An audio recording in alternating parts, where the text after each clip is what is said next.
I'm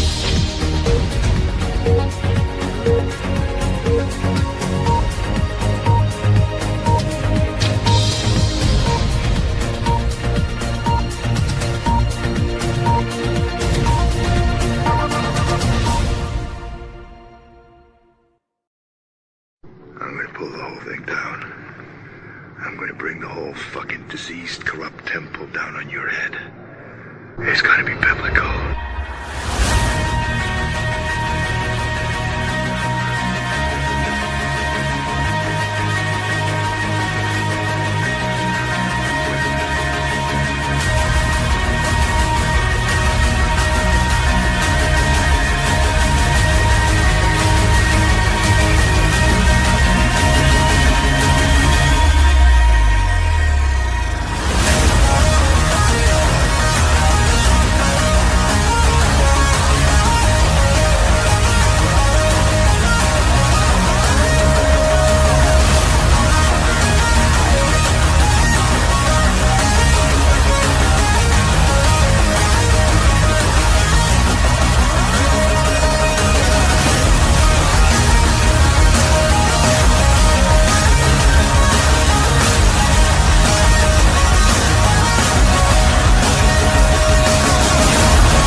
Hey everyone, and welcome to Patriots Across the Pond and Friends, episode 58.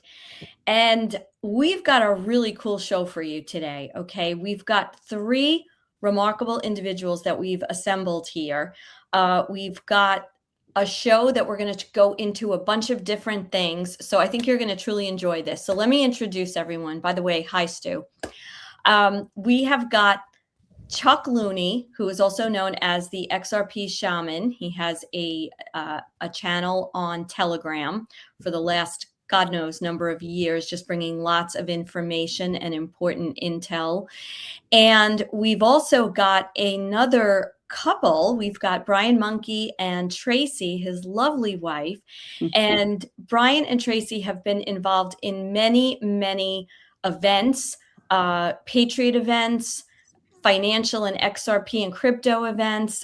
Interestingly enough, Brian and TRACY attended were in Dallas in November of 2021, which I think as time goes by, there's going to be a lot of reveal about that event and what was going on. And we've known each other now for a while, and we thought, gee, wouldn't it be a fun thing to get together and have conversations about where everything is? And Chuck, of course, was on our show a number of months ago as one of our guests. So good morning, everyone. We're all East Coast except for Stu, who's out in the UK. So good afternoon. Good afternoon. Good morning. Hello from Afternoon. across the pond, brother. Good day, sir. Good day.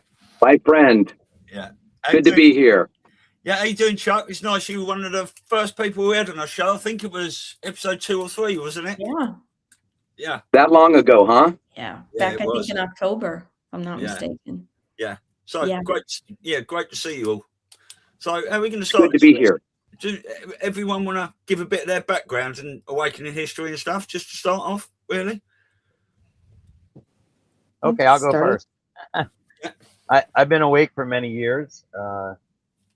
Originally, knowing that we're not living on a ball that's spinning at a gazillion miles an hour, and all the psyops of flat Earth and globe Earth.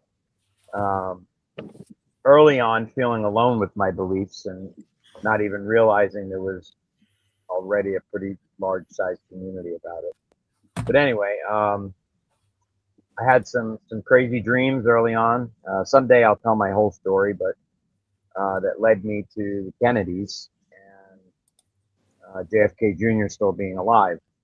Through dreams and a best friend of mine's dreams that he had about my father who had passed on that same night. So very interesting story there. But as I dug further and I learned how to do gematria, I guess I could say the Holy Spirit led me to go to Dallas, Texas, Mind you, I'm somebody that runs my own business, and my wife would have to beg me to go away and take vacation. And all of a sudden I come through and say, hey, we're going to Dallas, Texas on October 30th or 31st, and book us a flight. Okay. When are we coming home? I don't know. Don't know. So she knows that I had, I strongly believe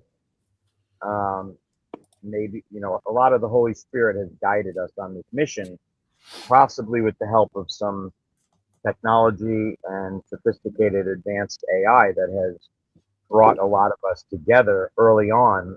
I started on Parler, Me and too. Cloud Hub and all those. So I really think we were corralled that way, being like-minded individuals that could see through the bullshit. So anyway, so we went to Texas, and just some unbelievable things happened when we were in Texas. Some things that a lot of people that were there didn't see or didn't notice, and a lot of us did notice and took part in things that a lot of the other people didn't. They may have taken part in other things, I don't know. But we were there with a lot of dead people, the people that you think are dead, that are in Gone with the Wind program, which is, there's many different names for it. I call it Gone with the Wind program. People that had to fake their deaths and take on the battle covertly, and I believe a lot of them are indeed on these Telegram channels and social media channels, Rumble and YouTube, that we really don't know their original character. So very interesting, very eye-opening, and I study gematria and pattern recognition. As Tracy can vouch for me, numbers have always made sense to me. So as I went deeper and deeper down the rabbit holes and learned about what was really going on, lots of credit in my awakening journey to Michael Brian Protzman, 218, John F. Kennedy Jr. 218, B MONQEY, Q Truther 218. Interesting numbers. And as we were told to trust the plan, I see how it has over time become, yes, trust the plan, but be part of it in some way.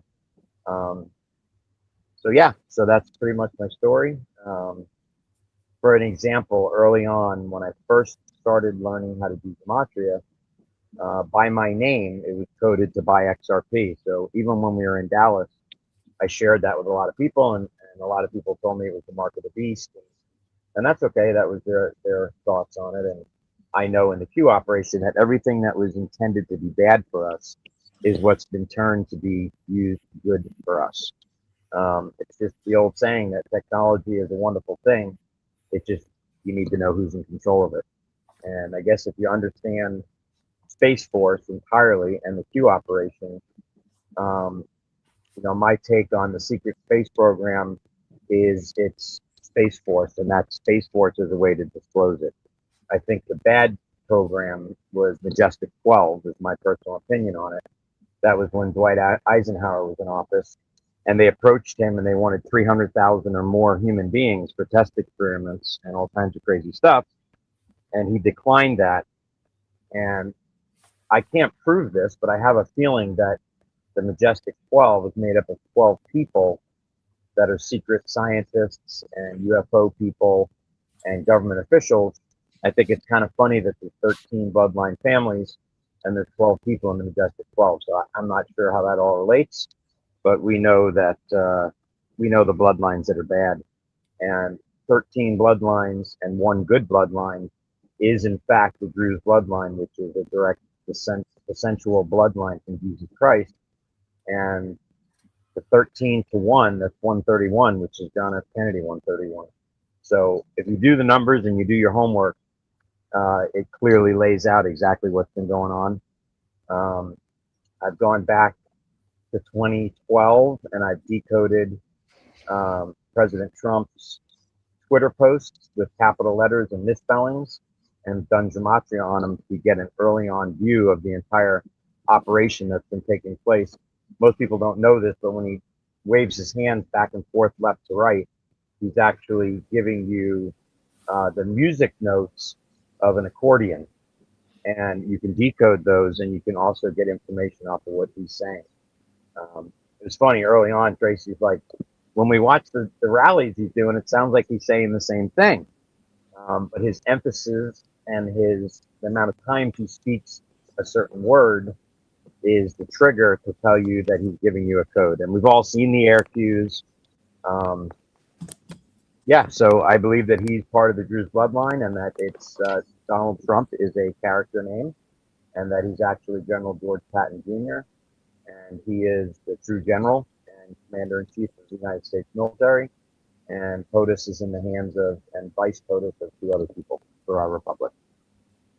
So that's my foundation, and you know, if you study the Druze bloodline, I think sometime I'll do a show with maybe just you, Elisa, and Stu, and I'll dig deeper into the bloodlines and the Druze bloodline, which is the Colhounis, and share some interesting stuff. But John Colhouni has played more presidents than JFK.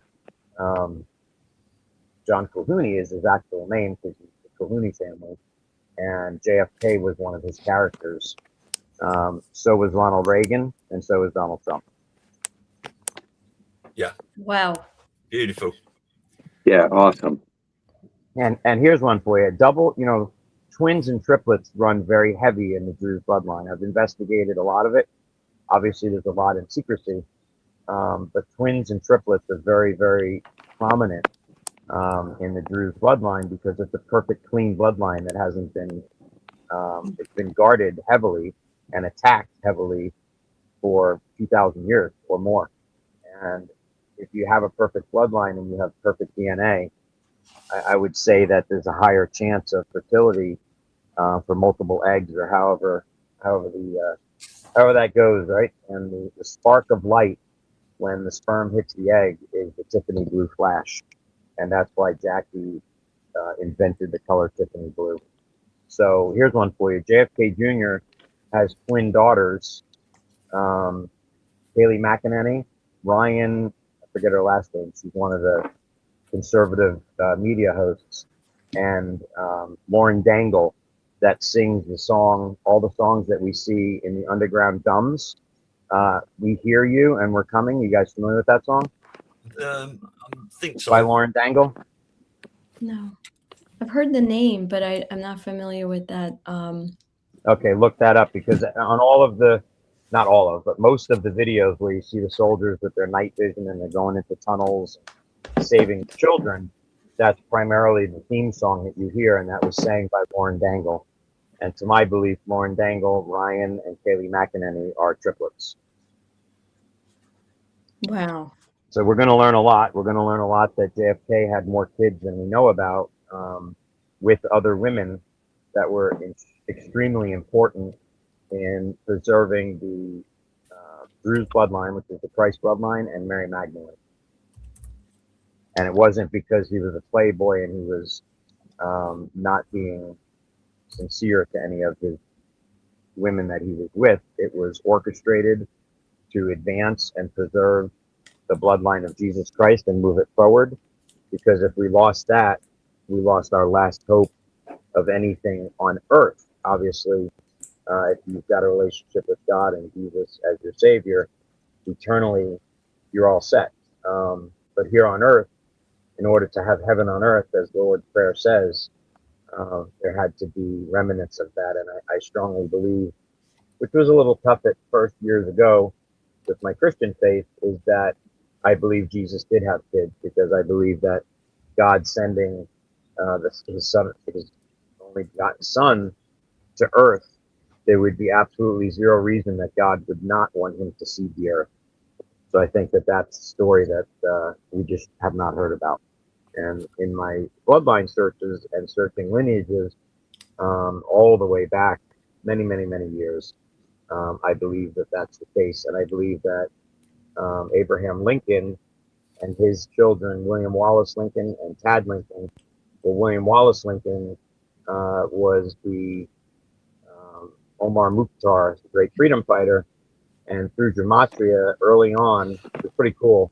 On Telegram, I did a decode on that, and it kind of went viral among many channels that are into talking about the bloodlines. And my summarization of my decoding is that the Tomb of the Unknown Soldier in Washington, D.C., is in fact the tomb of Omar Mukhtar, the great freedom fighter.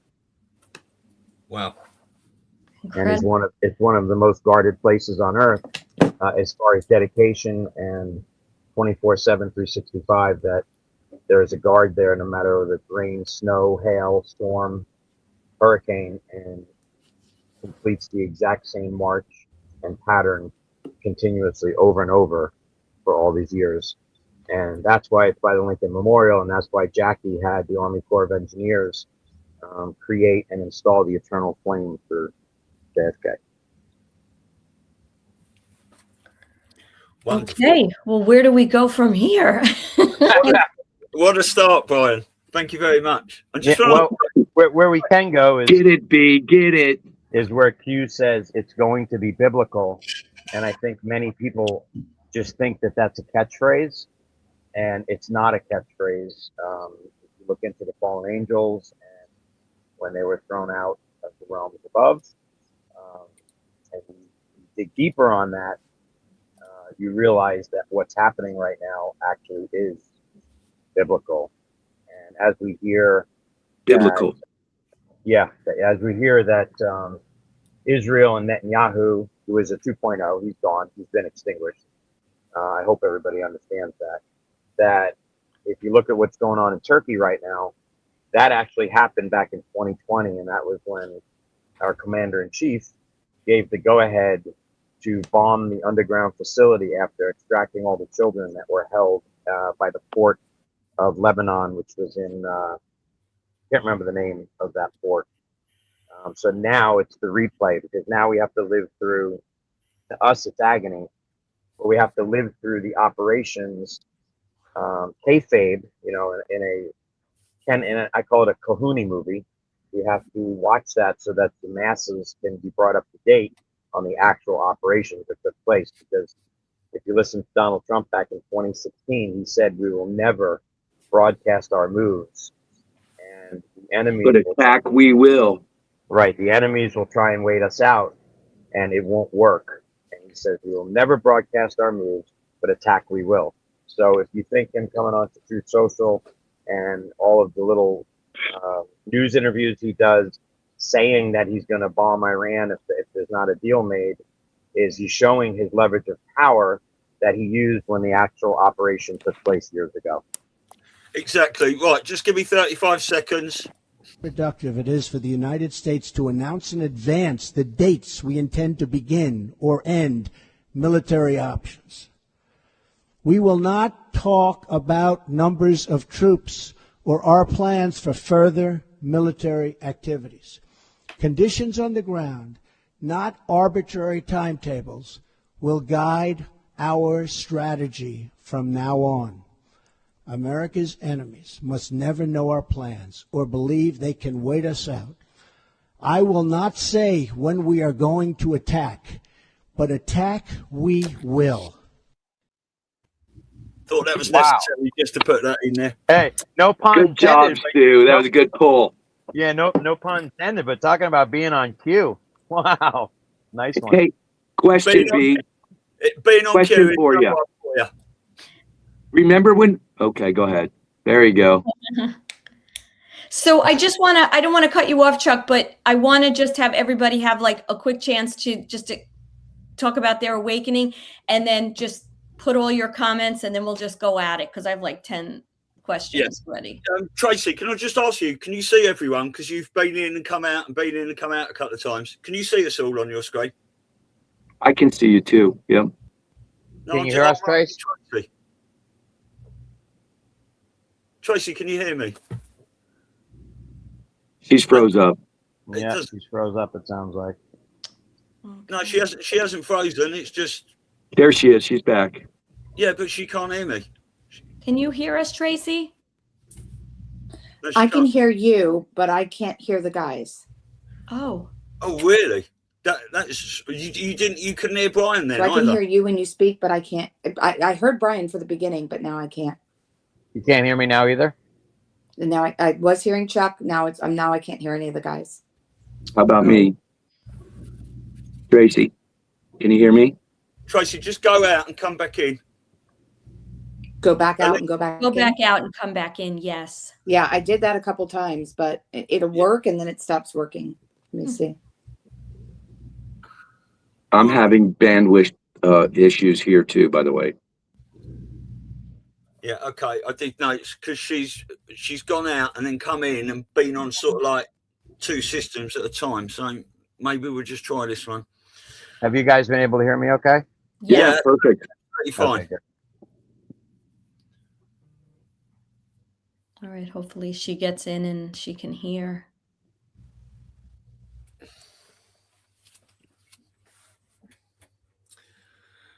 Technical issues. Have I got my issues?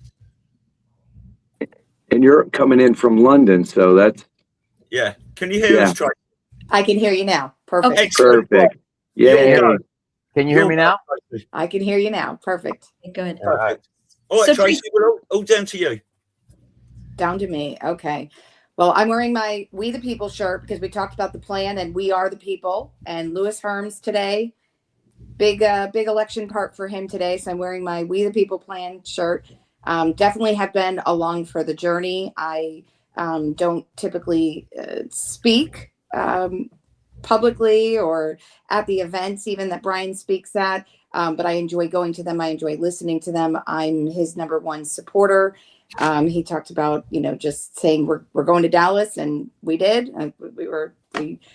That was a very interesting journey. So we have a lot of experience there with that. It's just unbelievable just to kind of, my awakening was very different than Brian's. And so I think he had a lot more information and knew a lot of things. And I'm still coming across things. And I'm like, and he's like, oh yeah, remember we talked about that? I'm like, yeah, I remember something, but the pieces are more and more every day. They all start to come together and I start to learn more. And I've definitely been involved and enjoyed being involved in the live events, and being involved in the podcast is new for me. So be easy on me.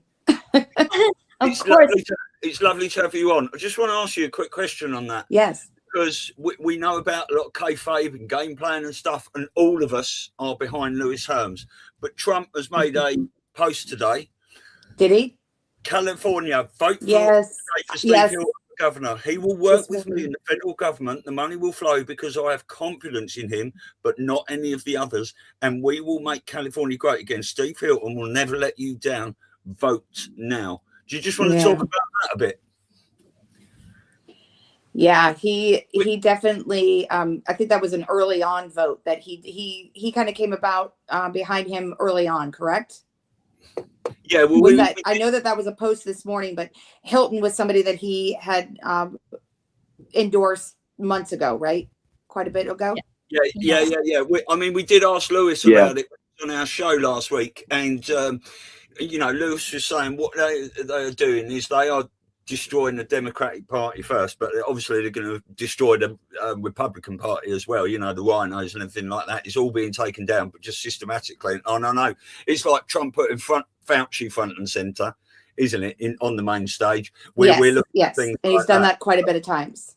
Yes. Yeah, and I have a theory about this too, Stu, because it's a little confusing, right? But I've watched most of the people.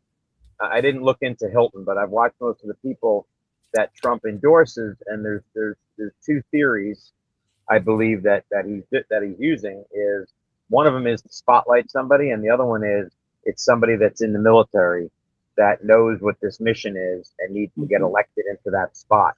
So my thought was, and I don't want to misspeak on Hilton because I have not even looked into him. I don't know him. California is not my state, but I've been with Lewis. I've had discussions with Lewis, and I love Lewis. So I'm wondering if let's just put this into a scenario that could apply to any state. If somebody gets put into office and there was fraud early on to place that person, or that person is involved in anything to do with 13818, 13848, then when the final cleanup happens, would that make the person who had the next highest amount of votes be eligible to assume that office? So that's an interesting theory that could be at play in different states. I don't know if that would apply because in California, because like I said, I do not want to say anything bad about Hilton. I have not researched him or looked into him. I have in many other states, but I have not California, so I don't know how that.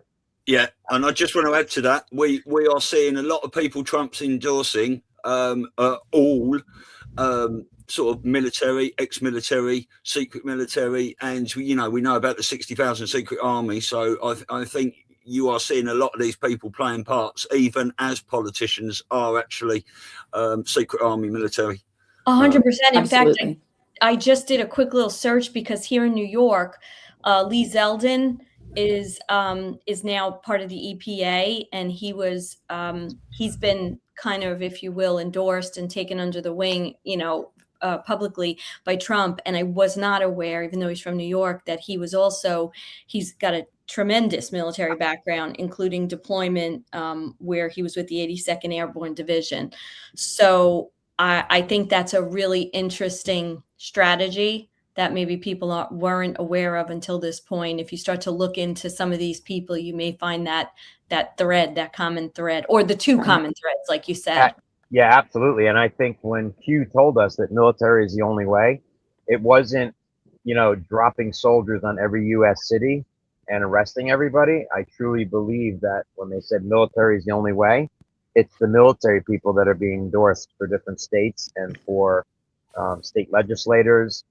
And that was one of the main comms that Q gave us when they said military is the only way. Yeah. So Chuck, Absolutely. tell us a little bit about your awakening and how you got here. I would have to say that early on, I started to realize there were things that were happening, but I felt that I had this sense that was coming on to me. It first started in 2012, December 21st, when I heard Trump was not going to run for president against Barack Obama. But that had already happened. So it was kind of confusing when it came across Fox News and that little 5-minute clip they would do on the radios stations. And when that hit me, for some reason, I walked around my, at the time, truck and trailer, because I had a crew up in Jacksonville, for 45 minutes going, that's it. That's the guy. That's the man. We need a guy like that. Somebody that knows how to run a business. And for some reason, I was just inundated with this feeling that I could not control. In fact, about an hour later, my crew came back and said, boss, you've done nothing except walk around the trailer. But I was kind of like possessed in a way. So that whole feeling for me kind of started to prosper in my mind, because I started to be awakening in various aspects of what had transpired, like the 2008 crash. I understood that they were stealing our properties. I lost 8 homes in that mess. That was a very tough time for me, but I crawled back out of it. And basically then started to wake up around 2018. And I did a lot of research in crypto because I knew that was the avenue in which we would move. My background's, I was a systems integrator for Unisys Corporation back in the 80s and 90s. So I did large scale integration, real big jobs. And conceptually, I did a lot of work from a accounting perspective, because Unisys was I would call them the global accounting company for the world, to basically that implemented this Rothschild banking system. And yes, I worked for them. But anyway, about 8 years I was with them, and then I left and started my own thing, started building houses again. That's when the crash happened. And then pulling out of that, I just kind of was building my small business, which was a maintenance business, which I had some large accounts, which I serviced from Orlando to Richmond, Virginia. I had about 7 crews, a lot of money. It was costing a lot of money because it's big, but it was a nice little fit. But through that, I started to be able to wake up and have time to research. And I realized early on that XRP was the token. It was kind of a God moment for me. I did research on everything, and it took about 1 minute for me to go, that's it. And through that knowledge, I started to kind of dive in all the crypto channels like Rector and Kimes and DAI, and I would plug myself in all those channels every day. And I kind of created a name for myself on the ground roots level as the XRP shaman in all those channels. God gave me a lot of wisdom about what was happening, some understanding, some foresight in a way. He told me a lot. Yeah, he did. And with that, I used to share that knowledge inside those channels and convey that, as well as in the process, I was in Epoch Times back when we had the election fraud, which was the second awakening, by the way. And I was in Epoch, but then started diving into the comment sections where I learned Striker One, Code Monkey Z, Whiplash 347, Bill Godlewski, and people like that were commenting in those channels in the comment sections. And about when all the like everything was being shut down and YouTube was cutting you off and Facebook and all that stuff, in the comment sections they said, hey, let's go to Telegram.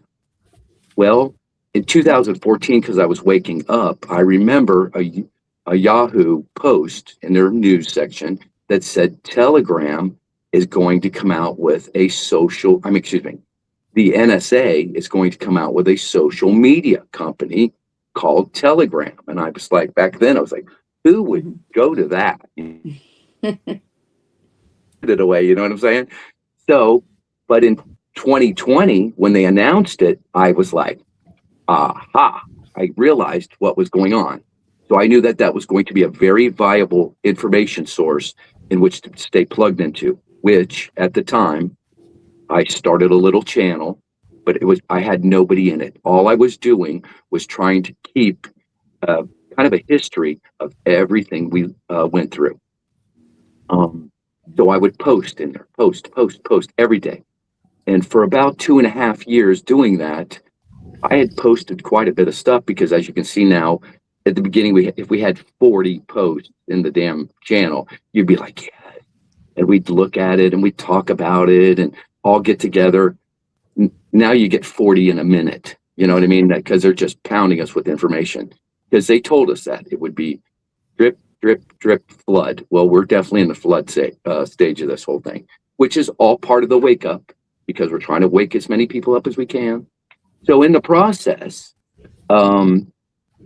I was on a live one night, had a couple buddies over, and we were watching a Phil live. And he responds back. Somebody asked the question, how many people are on it? He goes, 47 million. I was like, wow, that's a lot of people watching this live. And about 5 minutes later, he kind of turns around to the camera and he says, hey, Ocala, I like what you're doing. Don't stop doing what you're doing. I'm like, oh my God, that's me. He's freaking talking to me. And all my buddies are pushing me and, hey man, that's you. Oh, that's me. I'm like, I'm scared to death. Okay. Because I know who he is. You know what I mean? For him to turn around and point you right in the finger live with 47 million, it kind of gets your attention. So after that, about 10 minutes later, he comes back around and says, hey, Ocala, I really want you to know, I like what you're doing. Don't stop doing what you're doing. At that point, I was kind of scared. I had this very scared feeling about me because they really know him. So from that point on, I could kind of say that gave me many situations or comments or comms, we call them, in which I know where I'm tied to them. Like, for instance, we went to the Ripple Swell event, did we not, team? Yep. Yes. Yep. Shaman was given that ticket and I handed it out to all of us. At that event, I realized why we were having that too, and had publicly in the main channels had said why we're there, because it's inside the satanic star that's in New York, and that's why they had the event right there. And 5 days before it, I get a video sent to me in the main channel, and I know it was for me because what they did is walk around with a phone and record every building that we were directly beside. In fact, when you left the freehand and went left, you had the U.S. Postal Service, the Immigration Bank from 1913. In fact, I sent you the video. Remember when I said it, and you comment back, I can't see it because they blurred it out, so you couldn't see it.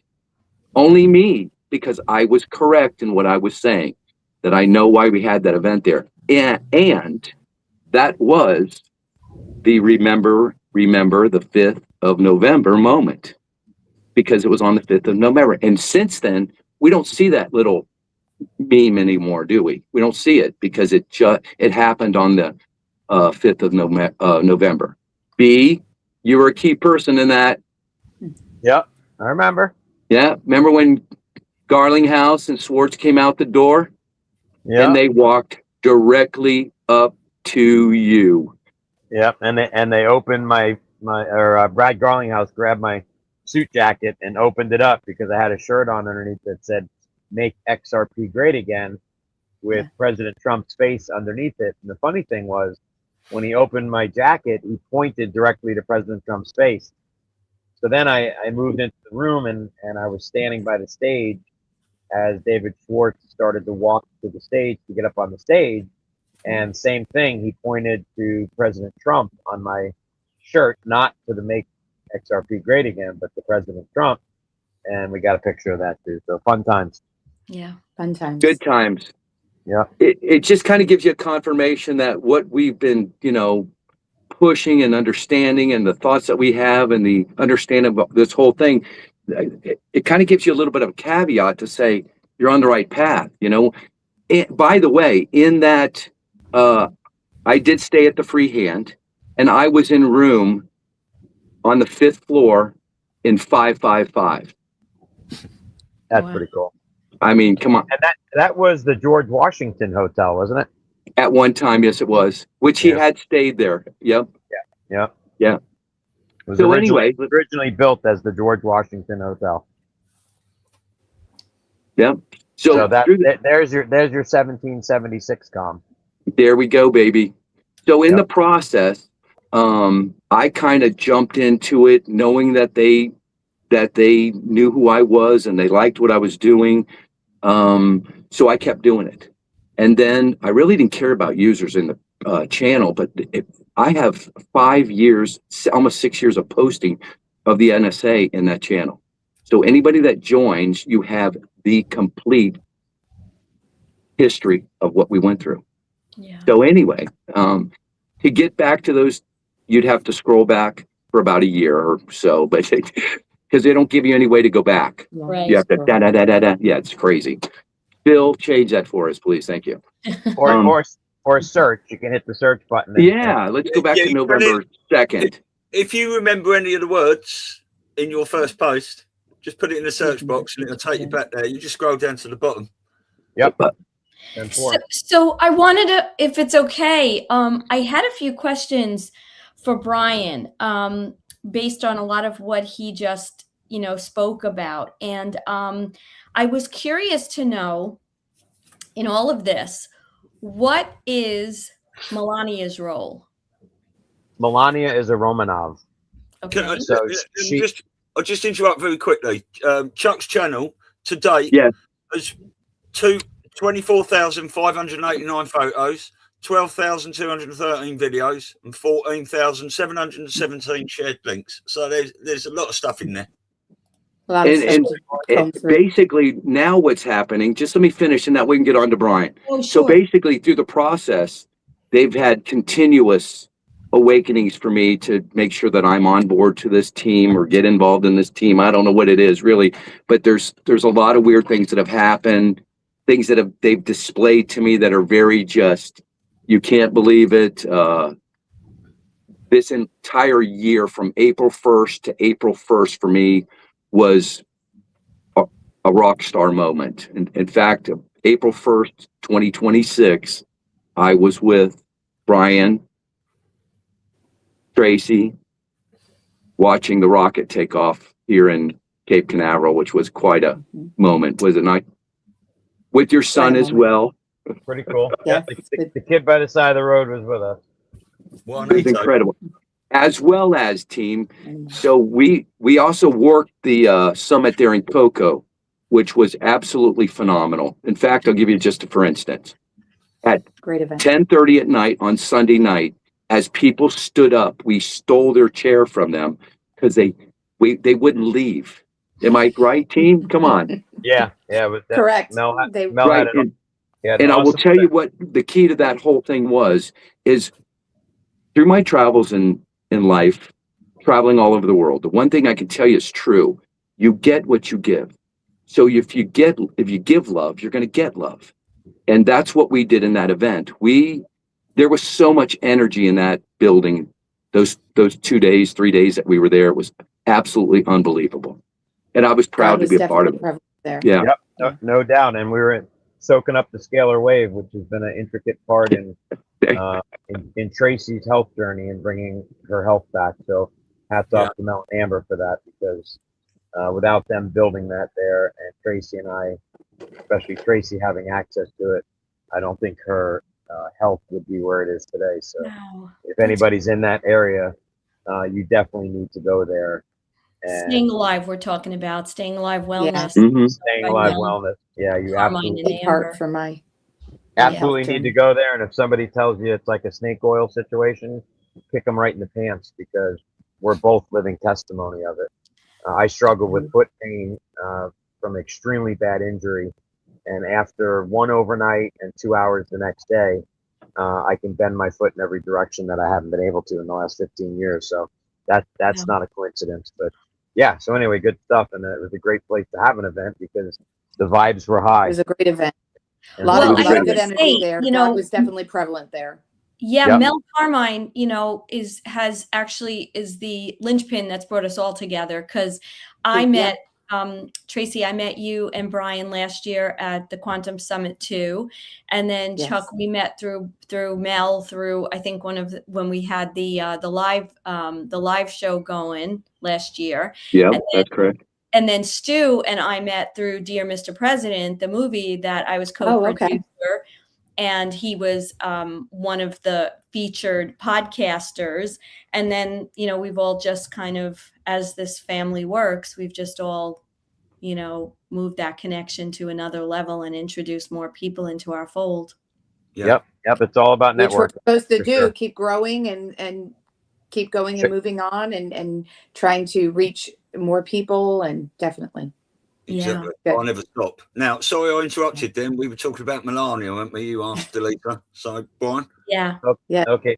To the best of my knowledge, some things that have been shared with me and my own research is that Melania is from the Romanov family, Anastasia Romanov, and that is the Tsar of Russia, which was the true royal bloodline family of Russia that was murdered during the Bolshevik Revolution, and there was 2 children that escaped that basement when that happened. So were there 2, Brian? Because I always heard that Anastasia, his beloved daughter, and this is Tsar Nicholas we're talking about, I think it was 1918, I believe, or 17, when they were brutally. To my knowledge, there was 2 of them that escaped. 2 sisters. And that would be Melania's grandmother or great grandmother. Yes. Grandmother. So it'd be pretty interesting to find out who the other one is, right, and what the lineage of that other one is. But truthfully, if you look back, and the jewel that Putin gave to Melania is because Melania is the Queen of Russia. That was the emerald, right? Yep, and she's playing a part. So I truly believe that Princess Diana is actually President Trump's wife, which is actually George Patton, and that Princess Diana has played Melania multiple times, almost all the time publicly, as a camouflage of who she actually is. If you look back at the childhood pictures of Barron, it's unmistakably a spitting image. And if you also keep in mind that Trump's sons are not his children. Those are not Donald Trump's children. Those are his brother Robert Trump's children. Most people don't know that. Wow. Really? Yep. And the reason for that? The reason for that is all to confuse the enemy. Can And I I ask don't believe that Robert Trump is not still with us. I believe he's one of the people that plays Donald Trump, possibly at Mar-a-Lago or golfing or in other situations. So we know that that's exactly what I was going to say then, because when he passed away in 2020, 2021, I think, I believed he was pulled out to play the part of Trump on certain situations. So I totally agree with that. Yeah. And Trump, I don't want to say biologically, because, you know, we know how it works. If we know that Trump is the biological son of General George Patton, but his Trump brothers, he also had, I believe his oldest brother was Freddie, and I think he died. And then Robert is his other brother. Is there another brother, or was it just the three of them? To my knowledge, it was just the three of them. But the Trump bloodline is very important to keep in mind as well in this whole operation. Okay. It goes all the way back from Scotland, and just like the Kennedys, there's a good bloodline and a bad bloodline. One is Scottish and one is Irish, and you know the thing that really resonates with me is that my father. Let me back up. I really wasn't going to vote for President Trump because I wasn't going to vote in any more elections because I was fed up. And I was at work one day and my dad called me all excited. You're not going to believe this. Now, he worked in New York City, so he knew what an awesome man Donald Trump was. And he knew of his benevolence that the mainstream media still won't tell you. And he told me that, and I laughed.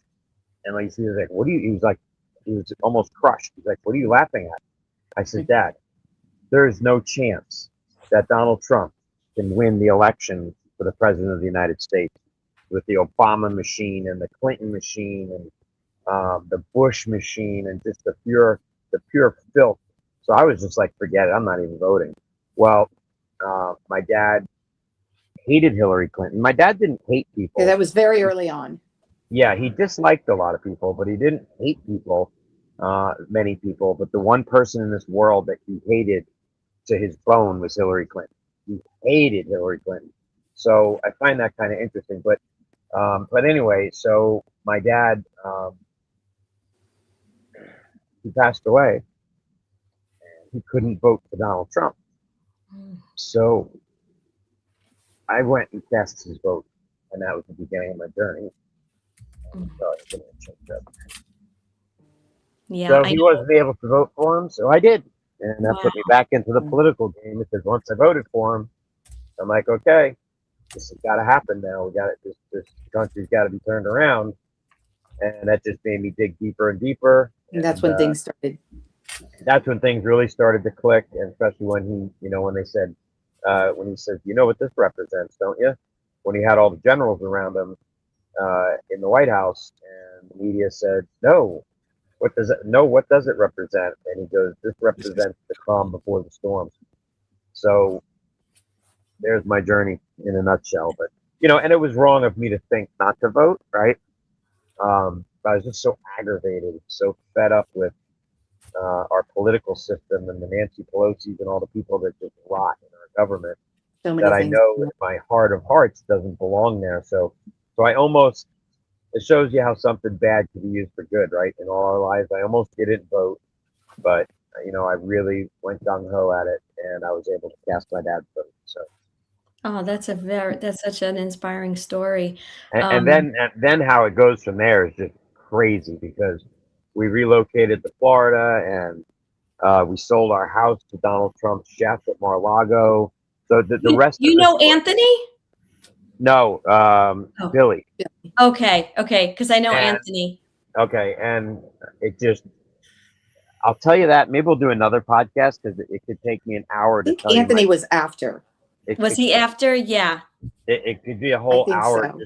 just to tell you my journey from selling my house to starting my business to Dallas, because it all directly Connect. 100% is part of the plan that God had for me, all the way down to starting my business and NASCAR and Dale Earnhardt and Dallas and just a lot of unbelievable synchronicities that are not of, oh, wow, what a coincidence, because at what point is it mathematically impossible? And I've lived that because of the gematria, pattern recognition, and numerology and numbers. And it's been quite the journey. And, you know, the funny thing about it is I've had many people tell me at events, and I am not, and I'm going to state this because everybody's like, he looks like JFK Jr., which is I take it as a great honor, because if there's two men in this world that I want to hug with all of my heart, it would be JFK Sr. and JFK Jr. and many others, but those are two on the top of my list. So I take it as a compliment, and it's an honor. It's funny, but I am not. And the crazy thing about it is I don't know half of my bloodline, because my grandfather died in World War II, and my grandmother died giving birth to my mother, and it was sealed in secrecy, so there's no way to find out who my mother's father was or her mother. So I always wonder, you know, we're all connected somehow, so Right. our bloodlines and everybody's bloodlines are out there, so who knows, because all the gematria and stuff points to a very significant thing in my heart, and here I am. Yeah. So B, let's do this, because we have a lot of stuff to talk about that we were kind of preliminary doing. Can we talk about the July 4th thing and the 120 days in Nasara, as well as Phil telling us 4 years ago about the Monday 26th date, which Right. all of that lines up to right around election. Me and Stu were looking at it before we started today. Yeah, I think it was that Friday after the fourth day of 20% falls that over the weekend, when the markets open Monday, they would be shut down. There's a whole long scenario that could possibly. Right. He tells us 20% on Monday. This is what he says, Monday the 26th. So we didn't know which year or month. So basically for 4 years, I've been looking every 26th date of the year to kind of go, okay, we got this one, we got that one, and this time there's only two. There was one in March and one in October this year, which if you look at the 120 days from July 4th, it could be that, because that what Nasara tells us is that we have to have 120 days for election, but you also said it doesn't have to take. Within 100. Right, within, right. Yeah. So correct. Yeah, so we do have a good timeline kicking from like Stu I said, think so. July Look at everything that's built up. We got the from July Iran. From July 4th to November Let me 3rd. tell you guys what I was saying, because Lisa and I were talking to BB Maguire about this July the 4th date, and people were saying this is, you know, it was going to be the sort of end of it, but then we're talking about it being the start of it, because so much would have to happen in the run up to July the 4th, because it's only a month away now. So much will have to happen. So we were talking about whether that would be the start. I went to bed. I kept thinking 120. Why am I thinking that? Got back up, turned the computer on, got my date between calculations out, and July the 4th to November the 3rd, midterms, the days between those dates is exactly 120 days. Now, what you're saying, Chuck, about the October the 26th, Monday the 26th. It's the week before that. It's a week before that, isn't right. it? So yeah. It all seems to be tying in. Tying in, doesn't it? Yeah. Dates are fun, but you know, like we've been told, I'm sure that there is a backwall date that the White Hats have, but events, not dates. And if you look at the events, it seems to me like everything is getting really close to the precipice. Yeah. And maybe this is the reason why Brad Kimes had on his hat this year at Vegas. Oh, sorry, wrong side. Yeah, it's there. I got you. Sorry. It's the 26th. Right there. Could be, but that's signifying 2026. No, but he on a podcast, I believe he. Wait a minute. I just want to say something. He said it doesn't represent that. That's why I'm saying that. He Oh, said he did say that? yes. Okay. Yeah. So that's why, and I had this hat. I thought it was the 26 too until he said that. I'm like, and then I go, well, 26 on me and another friend were talking about IC17.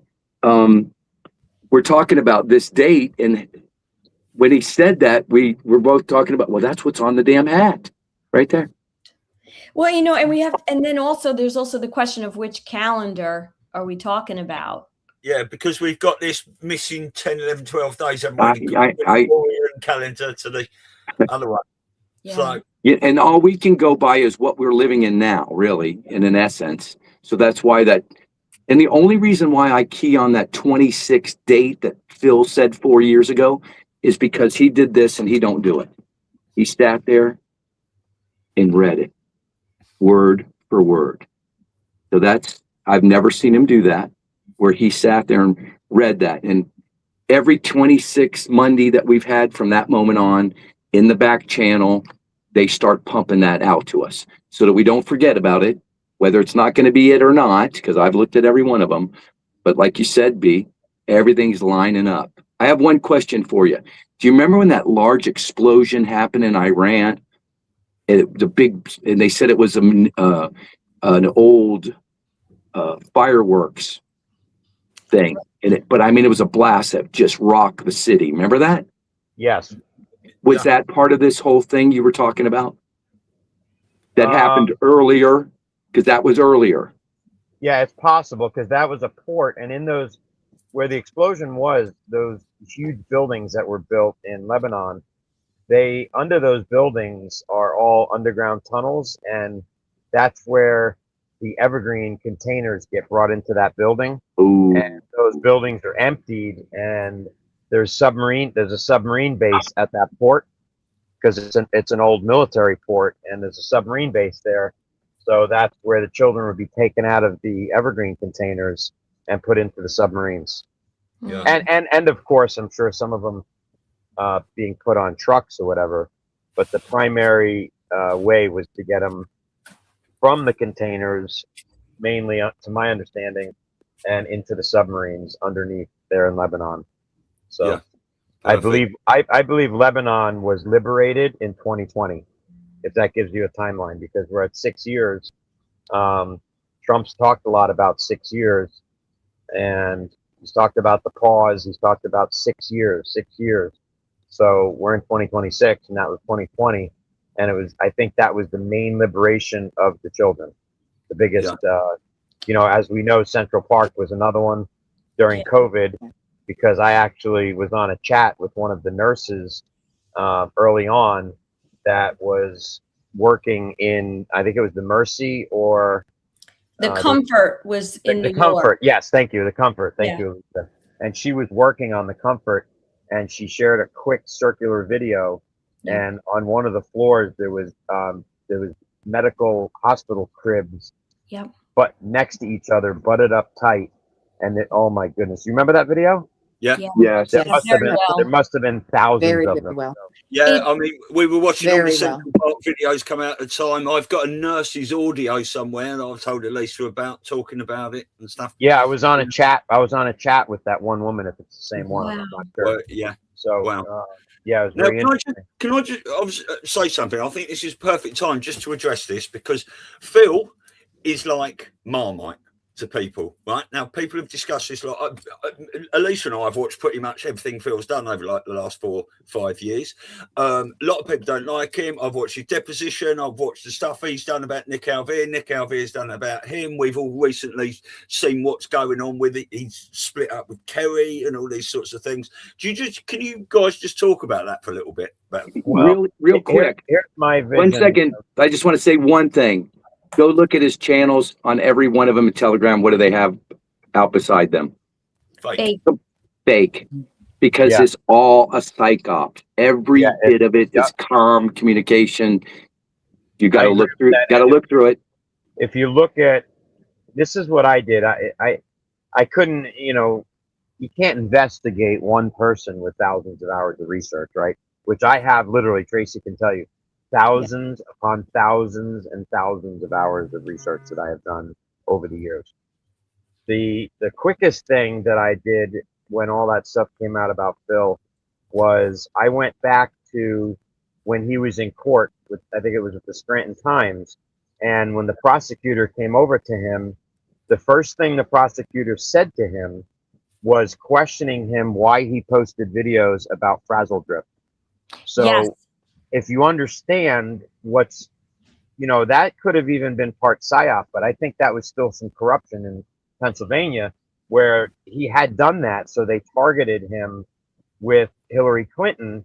So, you know, then you look at all the text messages from the girl named Bree or whatever it was.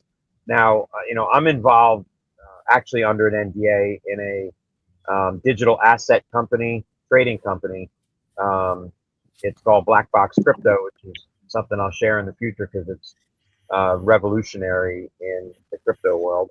And I've been involved with it now for about 5 years and haven't spoke about it because I haven't been able to. I did speak about it and broke it out in XRP Las Vegas, and Chuck knows about it. So let me back up. I asked him because the owner of Black Box Crypto is a very intelligent person. I don't want to name any places that he worked, but he's a computer coder, and he was probably one of the top 5 on the planet. Very brilliant mind. And I asked him, I said, you know, I hear all this stuff where people have child porn and stuff on their computers. And as a developer who has brought computer systems into other countries, keep in mind, and he's worked with the military directly and a lot of other people, important people, he said they can absolutely send a packet to any one of our computers. So the corrupt parts of the FBI and their tech, probably CIA, I wouldn't think NSA, that they could actually send a complete packet and they can drop it right into the hard drive of your computer and you'd never know it's there. So at that point, that's another way that they own somebody because they can threaten them with that information. So if you take that into consideration and you look at the text messages where you could change your contact name in a text log and you could text back and forth with somebody to make it look like you're texting somebody that you're not. Do you agree? So I saw all of that bullshit, and then truly I believe that the original Phil Godlewski, I think there's multiple ones we've been watching, and if you pay attention to his tattoos and how they alter in different videos, and also the hats that he wears at specific times, that's also dropping codes to us. That my original thoughts is that the original Phil Godlewski person, no matter what his name is, that person was the roommate with Ezra Cohen Watnick when they were in college. And Ezra and Cohen Watnick is JFK Jr.'s son. Do you think that's the gentleman, the contact that he talks about when he says he has someone very high up? Yes, yeah. I do. Absolutely. Okay. I think he's high up too. So remember, in the pecking order, he would tell us there's 10 people. He was number 11 and Ezra was 12. That's what they said. So yeah, I think he's the Clooney. If you remember the famous speech, I'm not saying that, Chuck. I have a different view on that personally. Okay. It could be, but I think he's from another line that probably is going to shock us that he's a good one. But if you go back to the video, I don't know if everybody that's listening to this podcast or you guys, do you remember the original video when it was, I think it was Chris Miller and Ezra Cohen Watnick were when they were outside at the White House. Yeah, when they were outside, and Ezra Cohen Watnick talked about the need for guerrilla warfare and special operations. Yep.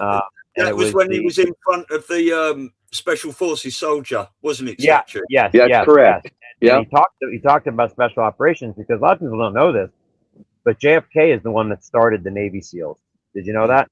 Yeah. So if you look at I the knew Q drop and it tells you that SEALs are wonderful creatures. Does anybody remember that Q drop? Yeah. Yep. So JFK knew that many of our admirals and generals were sold out, and the only way to overcome that was to install his own special operations military within the military, which consisted of a lot of the generals and admirals and colonels that met on Christmas Eve, the same year that JFK was assassinated. And those same generals, admirals, and their bloodlines throughout the military are still intact to this day. And many of them are part of the Q operation. Right. Yeah. Amazing. Can I just ask you, talking about Phil, one more question? Where does Edward Snowden fit into that? I think I do have the answer to that if you'd like to know it. Go look at the Snowden movie. At the very end is the cameo shot. When the little computer turns around and shows the audience and it moves up to the front of the stage, you'll see up in the top right-hand corner, second seat is Oliver Stone. And then down in the bottom in the second row up, you'll see Ezra Cohen-Watnick, Bill Godlewski with a hat on, and the lady that does the interviews in the movie. And the only two people that move or talk or anything in that cameo shot is her and Phil. He says something I agree with that, Chuck. You're right. But I also have the tendency to believe that Edward Snowden was a character name. That's correct. Even Phil says that, right? That's true. Yeah, played by multiple people. And I don't know how deep you want to go or you believe in time travel, but I think that there's a stance of Nikola Tesla lineage in time travel, and one of them also played Snowden. Can I just ask you, have you seen the Jetson White Trump time travel series? Yes, I've seen multiple videos of Jetson White throughout the years. I haven't seen any lately, but Jetson White's a super cool dude, for sure. And you know, I mean, if you look at the marvelous underground adventures of Baron Trump, and you know, I mean, it's I'm also going to give you a little comment there, Stu. Hold on. Go ahead. It's a hard thing for people to comprehend, but the way I look at it is, if God is the creator of all things, then God created time. So if God created time and space, which we know he did, and space, I'm not just talking about, you know, outer space, with spaceships. I'm talking about space in general, the vastness of space, like Space Force. Then I believe that anything's possible, because if God created it all, then God has the power to do whatever he wants to do, and he can use any one of us to do such things as he's doing right now. I believe that this mission that I've been led on is entirely by God. I've wanted actually to start a podcast many years, Tracy can tell you, and it seems like every time I said I was going to do one, I'd get sick and I'd lose my voice, and I actually didn't have a voice for up to about 8 months. So between Mel's Healing Center and LifeWave patches and many other health things that Tracy and I have tried, I vouch for LifeWave patches tremendously, have brought my health back. So, you know, now I'm just like, people inviting me to come talk like you did, Elisa, and I'm enjoying doing that. So I don't know that I will start a podcast, but I'm open to anybody that wants to reach out to me and talk and have some fun. I run a business and 2 shops, so it's kind of busy sometimes until we make that flip, and I can and do what I truly want to do as my life's mission, and Tracy and I have talked about. But for the time being, here I am. But I just thought I'd tell you that real quick, because that's why I haven't. Right. I think we're going to go for a couple of hours today, but I already know we could just talk for hours and hours and hours. So we'll definitely have you guys back on again. 100%. And you know, just this whole thing, like when we talk about God, it's just like my own personal story. You know, I'm just this former housewife. I was in marketing and sales, single mom, sole parent, you know, and got very caught up in the movement, if you will. But I tried really desperately. Like, I really think I'm a wonderful coach, and the clients I've had, I've helped tremendously, you know, from what I've seen. But I just, for the life of me, could not jumpstart this practice, no matter what I did and how much money I put into it. And then when I started podcasting and when I met Stu, it was like nothing we didn't work out. And that's awesome. It's like, you know, it was out of my control. It's just out of my control. And I was just taking things as they were coming. So God really does show you where he does and what you have to do. And if you have to release, though, when I finally said, I'm done, I can't fight this. Wake up every morning, put on the armor of God, and say, where Right. do you want me? I've done that Where for do the you want last, me? yeah, it's been crazy. Yeah. I agree, and Where do you that's want why I me, say Lord? sometime we'll do a show if you guys want, Elisa, and I'll talk about my journey We'd love that. from South Florida and how selling my house and moving all the way to Dallas, Texas in 2021, and it's sorry, I'm saying Phil. Chuck knows a little bit about it, and it's pretty mind blowing, right, Chuck? Totally. So Totally. that'd be a really fun podcast to do. Just to not, I don't want to be glorified or my story to be glorified, but instead, I'd like it to be a testimony to people that keep thinking, "Oh my goodness, this is crazy. That's got to be a coincidence." Or, "Hold on a second, what happened back in 2020 or 2012 to me?" And how it does relate to today, because it's a journey that God has us on each and every one of our lives. He knows us. We're wonderfully made in His image. He knows every hair on our body. So He already knew the path that we were going to live, and we're actually dating back to the beginning of our journey to relearn what God already knew when we started that journey. And that's where like future proof past and time travel kind of comes into mind with me as well. So it's like I said, I don't want to be glorified. I don't want people to go, "Wow, that's a cool story. He's an important guy," because I'm not. Where we go one, we go all. None of us are above another. But I would hope that my story would maybe make sense to somebody that's feeling these unbelievable coincidences that aren't coincidences. And inspire people to dig further on their own as well, and to take Exactly. something that you say Absolutely. and to go further, to take something that you say and dig for themselves, and to be like, "Hey, this resonated with me. What, where do I go from here?" Because we all have a God story, and we all have Absolutely. things that we can take and move from there. Our children. Here's one for you. When Tracy says a God story, all three of our children are adopted. 24, 21, and 10. And the story of how that part of our life took place, there is 10 million% chance that there was nothing else that put that into place other than God Himself. So that's another amazing story that could be a testimony to somebody. But, like I said, I study numbers, numerology, gematria. And when I really learned how to do gematria, thank you to Michael Brian Prosper, 218, that really opened my eyes into learning a lot of things and coding a lot of things to get truth. That's my truth, because that's the truth that God has shown me through other people's teachings. But I didn't just follow anybody or him. And like when I was in Dallas, I said, some people are treating him like he was their savior. And I'm like, "You're not my savior. That's Jesus. But you are my general in this war," because he cracked my mind open on so many different subjects that I knew wasn't right. And I had some answers. And when I went back to the numbers and I could do the gematria on it, I was like, "Holy cow, this is not a coincidence anymore." Like you could decode the entire 9/11 event in gematria, and you can see who did it. Like the evil was using gematria for years. So people say, "Watch out with gematria." Bullshit. If you have the Holy Spirit and you're tuned into God and you're doing gematria, God is revealing things to you that are truthful, whether they're evil events or evil things or good events.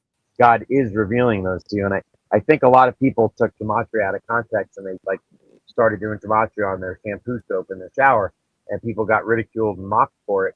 But if you keep it into perspective and you really learn how to do gematria, you could go back, like Ben Danklin, who's a really good friend of mine. I don't know if you guys know who Ben Danklin is. I know the name. Yeah, he's quite prominent on Twitter, isn't he? Yes, he is. Yeah, and Telegram. And Jay Rosemary, who did a couple of Rumble shows with him. Jay is like unbelievable with gematria, and he was in Dallas with me as well. So we were kind of on the same wavelength of what was really taking place there. And in fact, there was two people that are in Gone with the Wind, one very professional in Hollywood and one in the music industry that I was with personally, and we all held hands and prayed and talked, and maybe sometime on the public stage like I'm on now, I'll tell you who they were. But you know, that'll be maybe down the road, but I was with them, so I know they're alive, and I know about the Illuminati, and I know the truth about it, and I know that those two people came forward to me and several others in a secret location because they needed to get their story out, and they knew they could trust us. And when I asked them, well, why now? Both of them, their response was the same thing, and it was President Donald John Trump, because he freed us from the Illuminati, and that's exactly what they told me. Can I just say quickly as well there, you Michael Brian Potsman, people would know him as Negative 48, wouldn't they? Right. Yep. Correct. That's it. Yep. Yeah. If you see those videos kicking around, Stu, the one where he did the decode on the back of the shirt that says, I am JFK Jr. I am not, I am JFK Jr. Have you ever seen that video? I have. I know Jason Q has got over 1.7 million pages of stuff printed off. Okay, that video and that shirt was me. Yeah, I am on my 4th 1 terabyte hard drive, right, of videos and interviews and stuff I've saved, and I've watched pretty much everything in the last 6-7 years. So I've saved so much stuff that I hear you, and a lot of my research that I did, and even early on about into the Druze bloodline and stuff, I lost an entire computer and the hard drive, completely gone. Oh, so that was a little devastating, but I was like, well, maybe God did that for a reason, because he wanted me to dig deeper in my brain and remember the things that I saw and found. But yeah, so back it up on a hard drive, get it on an external hard drive. I mean, I certainly know I've got all the Negative 48, and there was other people on there. Scott McKay was on it, and a few others when they were all going through the Jesus strand. I've got all those interviews, Dave. That's somebody that I want to get a hold of. I want to get on a show with Scott, because I love Scott. He's a controversial figure in a lot of different channels, but Scott McKay is a badass. So he's coming on our show this month. So. And he's going to be in Sedona. And I can personally attest that during, the election, he really saved my sanity with the shows and the decodes and he really did. And I really owe him for that. I just want to get into a couple of potentially controversial questions that I was writing down when you were talking. Okay. Yeah. The first one is, if anybody's looked at at least what's out there on the bloodlines, right? The Druze bloodline. And we see, General George Patton and Trump, et cetera, right? The Kennedys. There's also Benito Mussolini, who is said on that drawing to be the brother of George Patton. Yes, he's Donald Trump's uncle. What's the deal with him? Real quick, because, as an Italian of Italian heritage and everything, we were kind of my opinion of him is he was a badass, and people looked at him as a dictator. But I don't want to get into the whole Jewish and Mossad thing, which I would do it on a show if you guys wanted to. Is that people look at Hitler the same way, and if you really dig into what Hitler did, I dispute the fact that what we were told is the truth. Now, I'm not saying that Hitler was a prince in any way, shape, or form, but the main thing that Hitler was trying to accomplish, I believe, is the same enemy that we're fighting today. So that we were fighting. It's already been extinguished. I will say one thing, and then we can leave it at that. I would love to do a show on that, because I find that all fascinating. It's historic, and what part of it have we been told the wrong thing and taught. But when it comes to Mussolini, one thing that always kind of stood out to me as I started to awaken was, why did they want to denigrate him so bad? Why did they do it in such a way that, you always have to wonder when someone is... Yep, the same way they did to Hitler. Right. And so it makes you think, well, who were the powers that be, and why would they want to do that? So it just opens up the rabbit hole.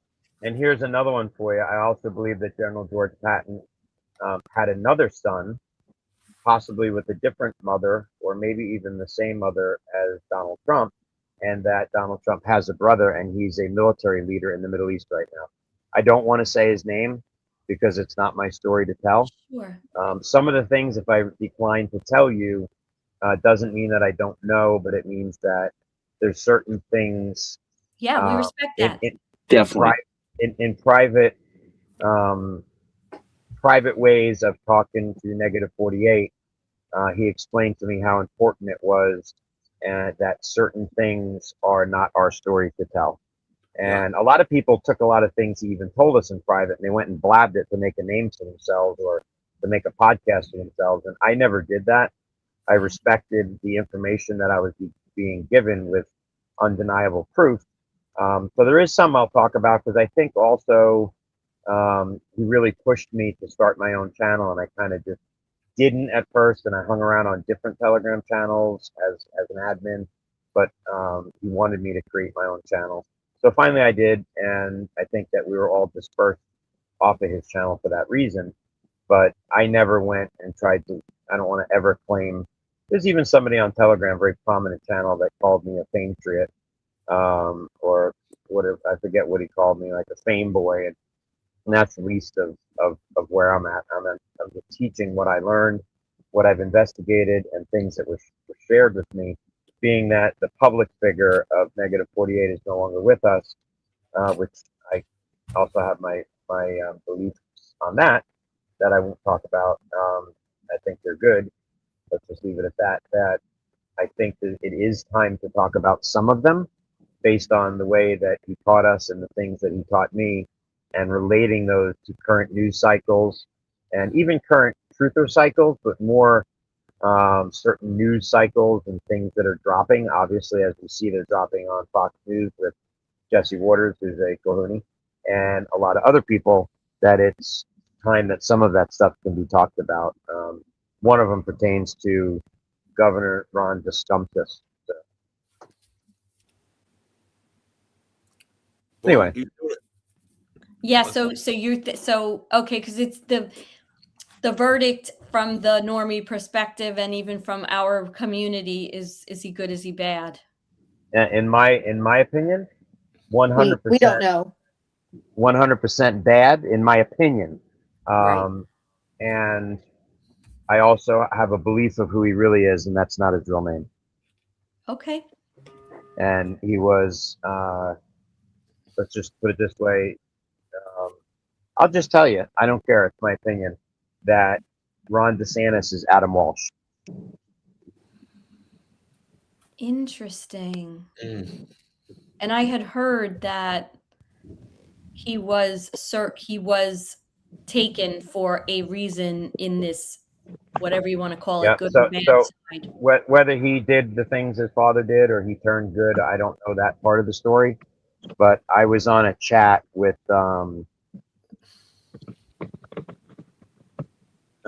let me see. I was on a chat, and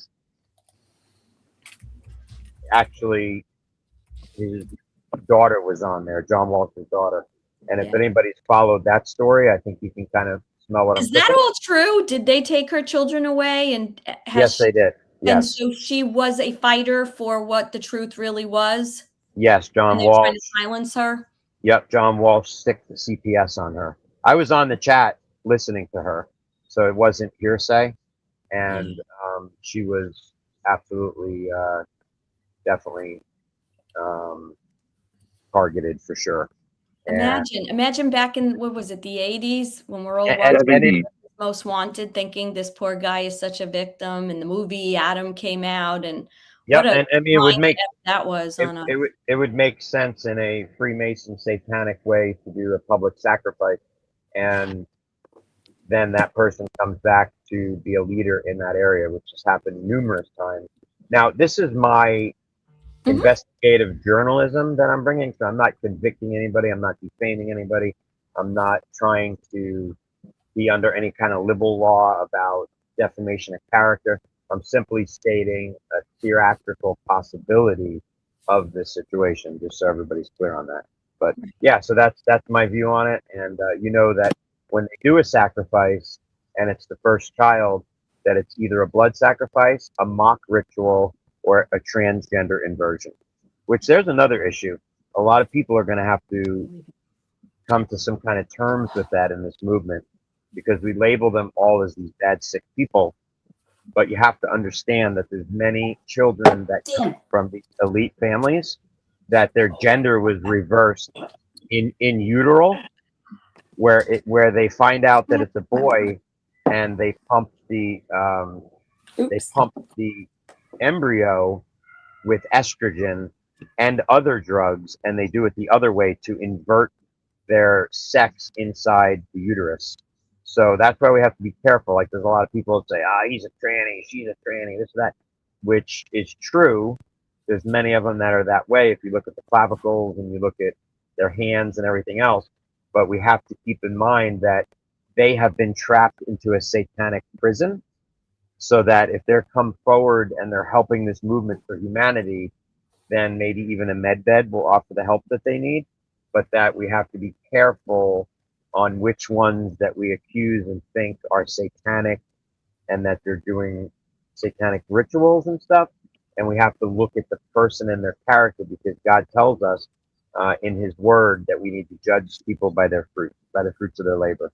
So I just wanted to say that, because, you know, it's a rough subject, right? And if one of them comes into my son's school and tries teaching something like that, I would wish life in prison on them, other than what I would personally want to do to them. So don't mistake me for being sympathetic to that agenda, because I'm not. But we just need to remember that there's a lot of, and I know this personally from discussions I've had with a couple of people, that there is many of them that are that way, and they're good patriots, and they didn't ask for what was done to them, if that makes sense. 100%. Yeah, I'm into that. I just want to say quickly, going back to Hitler, we can discuss this more on more shows. I definitely want to do more of these. But if anyone hasn't seen it, go and find the documentary, The Greatest Story Never Told, 6.5 hours. Exactly. That says it all. will open your eyes. If you can't find it, I don't think you find it. Which one is that, Stu? The Greatest Story Never Told. 5 hours. 6.5. Who did that one? And I don't actually know who the crew. It's on some weird network, but you can find it if you do a Google search. You'll find it in there. That's an oldie. I know what you're talking about, but man, it's been a long time since I've seen that. But, but I mean, anyone that talks about this, I send them to that. Obviously, you can go deeper into it, but and also Janet Oswald. She was awesome, and Joe M. Q, the Plan to Save the World. Now, let me tell you something. This is who I think Joe M. is, and I have good reason to believe that. We'll leave it at that. Is that the night that the call came in on July 16th, 1999, when there was a distress call from a little airplane that was flying with somebody that we thought was in it that wasn't in it, off of Martha's Vineyard, that the air traffic controller, that's Joe M. Just so everybody knows. When was that distress call? At what elevation do you know, and how far out from Martha's Vineyard was it? Oh yeah, absolutely. We know all those numbers. Yeah, we do, don't we? There was 17 people on the boat, and didn't that guy that just found the body get put in some position by Trump? Yeah, the naval the naval diver was just appointed as the Undersecretary of the Navy. You can't even make this shit up, man. You just can't. But 17 miles off Martha's Vineyard, 17 people on the boat. I don't know how far you want to go with it, but it's if anyone's watched the recent Love Story, the JFK Jr. story. I watched every episode that comes out. That to me, that 117%. He's the pilot making a cameo in that. Yeah, here, let me tell you a quick story.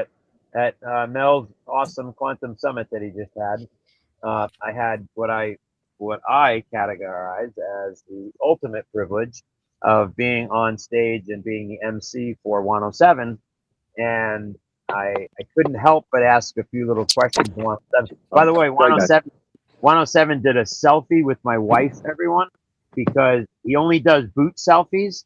And my wife had all her toenails painted Tiffany blue. So 107 did a selfie with her. And I'm like, I remember that. So I remember that. I said, Juan, should I be like a little creeped out that my wife did a footsie selfie with you? And he laughed pretty hard. But anyway, I asked him, I said, Juan, I want to talk to you about something.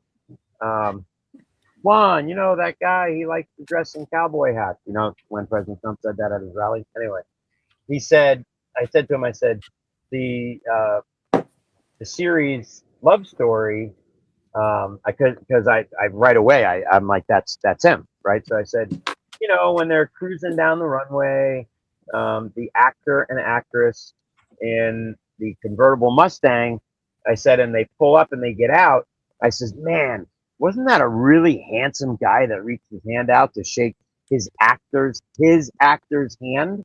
I said, wasn't that guy, man, he was kind of a handsome guy. I know a lot of women back in the day that would think he was just the most beautiful thing on the planet. So he chuckled to me and he said, you know what his answer was? He goes, we're still looking for that original Mustang because we've been running the VIN number. And he goes into a story and tells me about how they're trying to find JFK Jr. original Mustang convertible. So can you guys read between the lines of what I'm cooking here? Because people that talk about Juan and how he goes on and on and on, I soak it in because that man is a walking encyclopedia of history. But you have to listen carefully and don't let your cognitive dissonance piss you off that it's taken a half an hour to get a 2-minute answer, because what he speaks about is loaded with comms.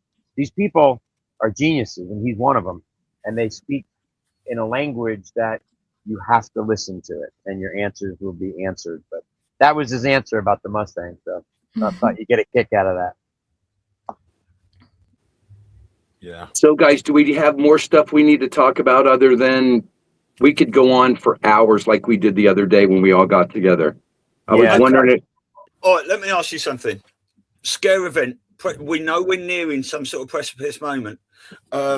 Near-death experience, gut punch, precipice moment, scare event. How do you see this playing out? What do you think is going to come? We've been told this for a long time. Back in the beginning, when Whiplash was showing us those one-word cryptic World War III, all that stuff, things like that. It was just one right after another. We are going to have that moment, that God moment. Juan's talked about it. We have to. It's a way for us to get all back with God, or at least be scared enough to get back to God, because that's where we're headed. We're headed to sovereignty in this whole thing. You know that, right? Yeah. XRP is the sovereign token. Well, I believe here's a couple of comms. One comm was, you have to remember and keep in mind on the monetary system, JFK Executive Order 11110, right? Sending silver straight to the Treasury. Yeah. Two things come to mind with that. First, the president that helped him in that mission was the president of Indonesia at the time. So I hope you all have some Indonesian currency, and I'll leave it at that. And also that on January 11th this year, when silver opened, it was a Sunday. And when silver opened on January 11th, which was 1/11, and somebody do the math for me, what's 2026? What's 2 plus 2 plus 6? 10. 10. So if you put 10 on the end of 1/11, what do we have? The number of the executive order. That's right. And silver came up and stabilized and stayed at 80.63. What's 8 plus 6 plus 3? 17. 17. I know the answers to these. Sorry, I'm just typing away. Okay. There's your answer. So if you know, they're showing us, right? They're showing us. Wait, one second. Isn't the renewal date for when he signed that coming up like June 4th or something like that? I'm not really sure, but I just posted something about it yesterday or the day before that. I think that's when he signed it, was June 4th or 5th. Yeah. So the renewal's coming up. This all makes sense, does it not? What was the question originally? Because now I got sidetracked. It was and I was giving it to you on the financial end. Yeah. And then on what was the subject? It was basically like the scare event, or the, what's coming, what do you anticipate might be coming that is this quote scare event? I just wonder, because you have to look at that Q drop, and I do believe there's somewhat of a near-death experience coming based on how long. Let me also say this. They told us that we would have some bombing of a ship, and I believe it was the Constitution. They told us that we would have some event that's going to happen against that. If you look recently, they've been moving that thing into the port for the I think there'll be an event in the Boston shipyard. Yep. I tend to think it may have to do with the USS Constitution. But what I was going to say is you have to look at that Q drop really careful, because it doesn't say scare event necessary. It says scare Necessary period. event. Net correct, Stu. And a lot of people get that twisted up. So there is a necessary event. Oh no, it's the scares in kill brackets, isn't it? Yeah, and it says event necessary or necessary event. Yeah, so necessary event. Maybe, you know, the way I see it is, I truthfully, with my heart and soul, believe that the entire Trump mission is the JFK mission, right? It's, you see all the synchronicities. You see Melania in the city blue. Jackie was in Tiffany blue. You see him walking down Constitution Avenue when he was first elected, and the bald-headed Secret Service guy was JFK Jr., in case anybody didn't know. And if you look at all those similarities, what was the one thing that was a mass panic and hysteria during the JFK administration? There was one event. It was the Cuban Missile Crisis. Cuban Missile Crisis. If you look, Mark talks about all this all the time, and have another one, doesn't it? Started with Cuba, and it's going to end with Cuba. Yeah, so they say it started in Dallas and ended in Dallas, but that's where it started and ended in JFK. So started and ended could be Cuba as well with the Cuban Missile Crisis. I think we're lining up right now for some Cuba news. A friend of mine's stepmom is Cuban. She's from Cuba. We just saw her at a graduation party, and I was like, man, I want to talk to her about Cuba and get some information from her family. And she says she hasn't had no communication with them. So I was like, damn. Well, you know, Cuba is really, my fiance is Cuban. His mother, his whole family had to flee. Oh, that's right. Okay, yeah, that's right. He is. And they had to flee. And let me tell you, you know, it's like anything else. When you grow up with it, you're like, okay, enough. But as a person who came into the family, my heart used to break. I used to be in tears because of how traumatized they were. And it makes me really, really sad, because she passed in March, and when it just started, she said to me, I wish, she had the most adorable accent. I mean, very accomplished family. And she said, I wish Trump was around then.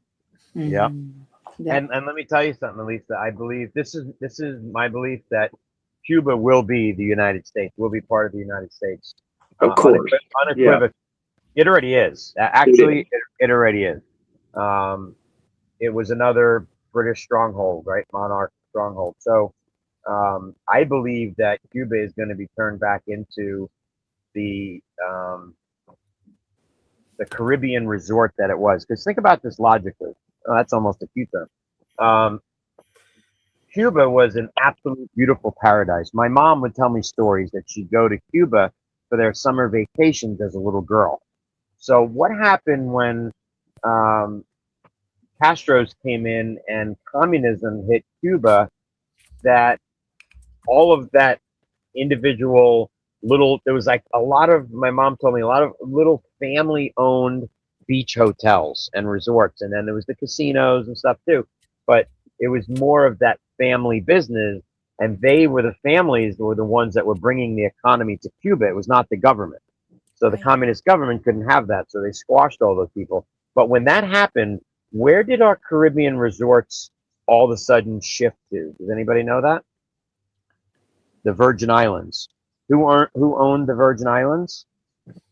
Well, they're the Queen. US and the Virgin British. Airway, Branson, Epstein, Queen. all the islands over there. Joe Biden's brother owns the island behind Epstein's island. So if you look at it, you're like, holy crap, like they've inverted everything. They've destroyed everything they've put their hands on. So I have great hope for Cuba. I truly believe it's going to be part of the United States. Just getting Castro right now, and then Castro's daughter comes out and says that Justin Trudeau is her brother, just like we knew that already, right? So this is now in the mainstream, right?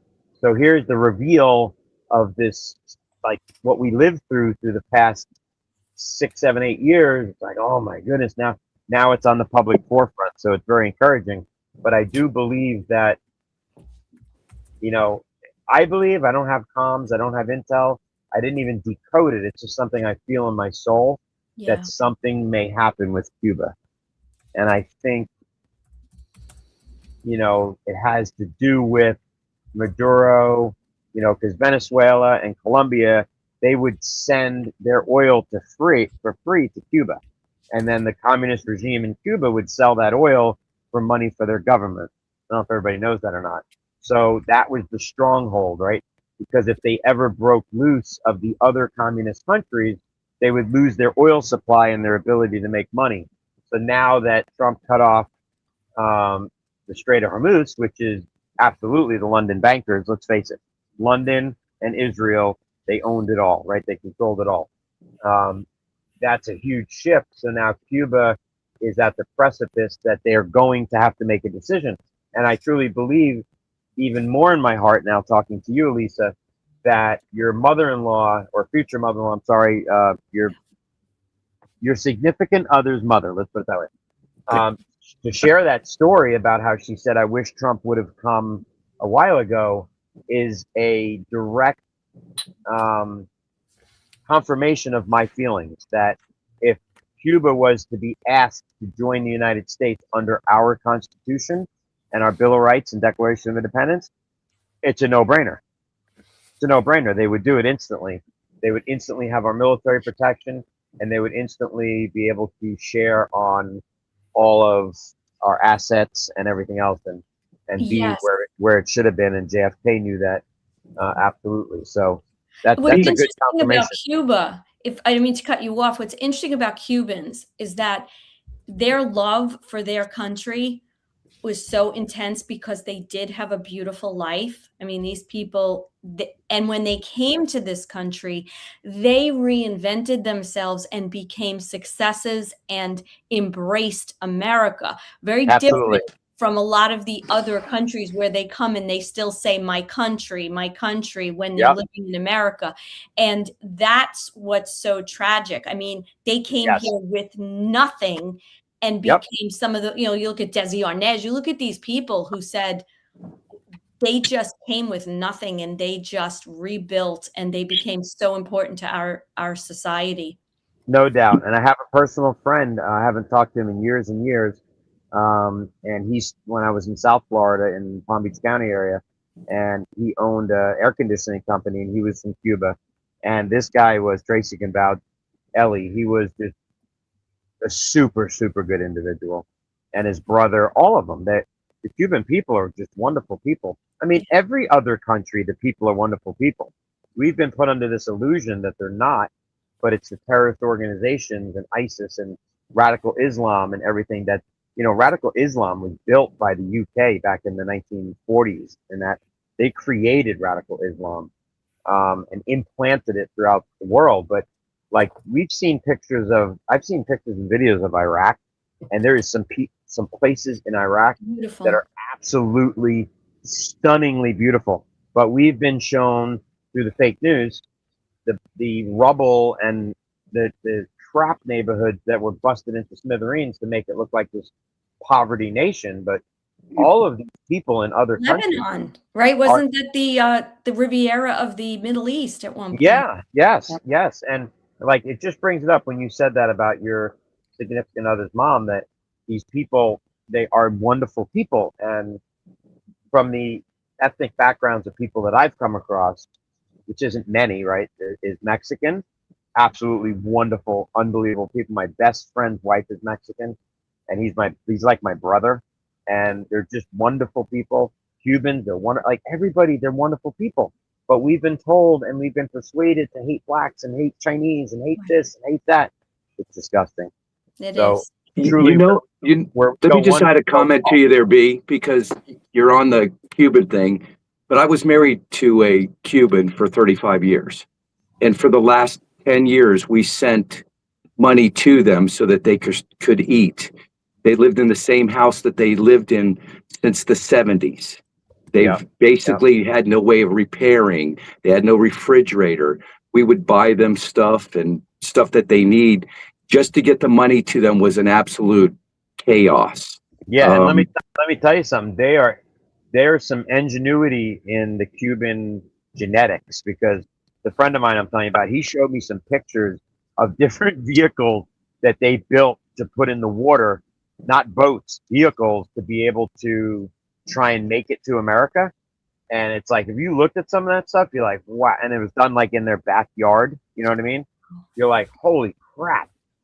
It's unbelievable. Unbelievable. So, I mean, that's what where we go one, we go all means, people. That's what it means. All of us are going to have freedom.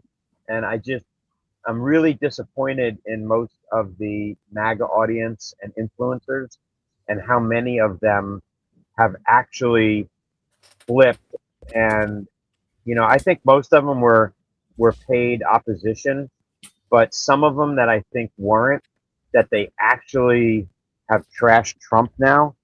I'm like, how could you be serious? Like, they really think that Netanyahu is in control of Trump. Netanyahu, he's long gone. But let's use the Israeli IDF. Let's use them to clean out the filth now under the command of somebody else. People just can't see it. It's like, it's plain as day if you really dig deep and look and see what's going on, that there's absolutely no way that Israel is controlling our military. Yeah. Zero, zilch, nada. And people just can't see it. But, you know, I guess, you know, I mean, Q said 4 to 6% are lost forever. That's may be true. Some of that That's 4 to gonna 6, happen. some of that 4 to 6% may be in our movement. But anyway, it's like, I just can't believe that people are coming out against Trump, and I see them on Facebook and everything else, and I'm like, come on. I think some of it might even be the white hats, to be honest with you, to really get people and discussions going. But some of them that are coming out so relentless, like, is really crazy. Yeah. Really crazy. We're getting into about two hours on this podcast. I don't know how much longer I'm going to be able to get on here. We were just talking about in the private chat, like wrapping up, because we have another podcast this afternoon. But please, guys. I'm sorry, I probably talked too much. No. Oh my God. The feedback. Just as a reference for information for you, Stu, when you go into the Drew Bloodline list, you know, where you can scroll through everything and see everything, right? Go to the very end, and at the end, it gives you an additional references. Okay? It used to say Ingersoll Lockwood and a few other references, but at the bottom of the fourth one that they had on there was Whiplash 347. Yeah. That's on the Cowlooney Bloodline page. Always, that's the Whiplash 347, I believe, is multiple people. Definitely white hats, and I know, I'm pretty sure I know who it is, but I'm not going to say it. I think I do too. I think I met him a while back. I was in a channel, and they were trying to help a lady get onto Lobster, because Lobster is for real, people. However, it's for real. It's the real wild west of crypto. You got to be very careful, but that is the Stellar Network. So they were like, hey, can people just send her a few XLM, pooling us together to get her jump started on Lobster? Because that's what we're supposed to be doing. We're supposed to be not Lobster, but we're supposed to be helping with whatever the cause is, right? Do unto others as you want done unto you. So I sent some, and all of a sudden I started getting all these things being dropped to my Lobster account. So, you know, God says, you know, you give and the many comes back to you. So hey, B, one more thing about Lobster. You remember me and you've talked about this, because you and I are the only people that I've ever spoke to that this happened to. We had some asset in our Lobster wallet, and it took mine to $12.7 billion, and it was that way for 7 months. Yeah, I also had that happen. I went into the trillions on my Lobster wallet, which was crazy. How long did it last? It lasted for a long time, about 8 or 9. It did, didn't it? But you know, and that should have been corrected, but it stayed there. Well, I often wondered if they were trying to prep us. Not really prep us as much, Chuck, as everything was getting dumped into there, so everything had to balance out, if that makes sense. But yeah, I agree. But there was one asset in there. Actually, I was at my best friend's house, the one I told you, Mike, that his wife is Mexican, and that's when I was explaining how awesome Mexicans are. Is that this one asset on Lobster? I don't know if you remember this, Tracy. We were telling his cousin about Lobster. You know, he was into some XRP, whatnot. We're like, hey, you got to download this app. We're going to send you a few assets that are going to be really good. So I opened my Lobster wallet because I was trying to tell him how to do something, and I saw I think it was CTGX. I can't remember. And it's That's the one it did for me. That's the same one. It spiked. So I went, whoa. So I instantly went into it and converted it to XRP, and it let me do it.